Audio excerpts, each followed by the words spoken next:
Questions have been raised at the treatment of the accident victim Aloysius Alvares by the staff, including doctors of the GMC. The family members of the deceased have criticized the functioning and efficiency of the GMC hospital. They allege that Aloysius was left unattended after he was brought to GMC in a critical condition for nearly 1.5 hours. Tragically, Aloysius breathed his last at GMC.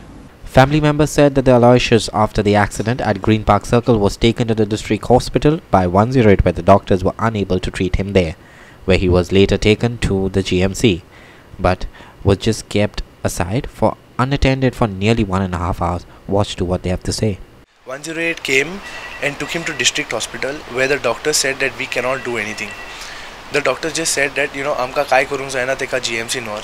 So they brought him to GMC. After taking him to GMC, they took him into the casualty and he was just lying there with an oxygen mask and a small pipe which they inserted in his mouth. I asked one of the sisters there, where's the doctor? So the sister told me the doctor's in the washroom. So I said okay. After another 15 minutes, we asked them again. The doctor was again in the washroom. So I got really annoyed at this condition in GMC, and I came outside and I called a very good friend of mine from our village, Mr. Amarnath Panjikar. I called him up. I told him so whatever happened. He said, wait, you don't worry. He made a call and he got the doctor down. The doctor came there at around 3:15 in the morning. The doctor came down. He saw Aloy's condition and he said to us that we have to slit his throat to enhance breathing, or to support his breathing. We'll shift him to the ward.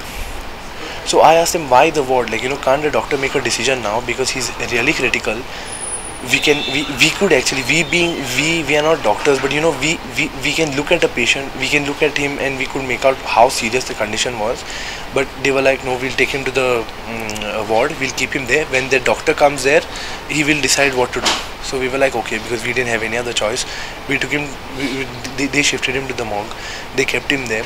At around 4:30, a nurse comes up to me with a sample of blood and she tells me, take this blood, go to Manipal and get this test done. Now I went with the blood from GMC to Manipal at 5 o'clock in the morning, got it done. That doctor told me it will take 3 hours. It will take 3 hours for the blood test to be done and I can collect the reports after 3 hours. And the doctor asked me 3 hours. When I told the doctor 3 hours, the doctor was like, no, I need it urgently. Now in that panic, I went back to Manipal and I told them, I need the blood reports because the doctor said it's urgent. But no, it will take 3 hours, wait for another hour. So I had my cousin with me who knew a doctor from Manipal. So after he called the doctor, the test reports were given to me in 5 minutes.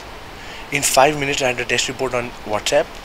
And later on, after another 10 minutes, I got a hard copy. So we took that, we rushed back to GMC and then they started his operation. Why are the ambulances instructed to take a patient to a hospital which blankly says, I can't do anything, and waste that time period which is really important for the patient? After brought to GMC, he was just lying on the table there. They just gave him oxygen support and one small pipe to enhance breathing, which was not, because he was choked on food. Family members also explained the sadness over the lack of staff to even carry the patients at the hospital. The next day when we went to do the formalities and the Panchanama, we had to lift Aloy's body and show it to the police ourselves. There was no one to help us. My husband had to lift him, turn him and show the entire body to the police. Not only that, after the Panchanama was done, we had to take Aloy's body on the stretcher to the post-mortem house. And after the post-mortem was done, we had to bring him and put him back in the morgue. Why are there no doctors in GMC? Why does a patient have to be lying there on the stretcher for 1.5 hours after a traumatic accident to be treated? Why are there no proper staff? Why is the family required to lift their own loved one, to put him on a stretcher, to take him for a scan and stuff?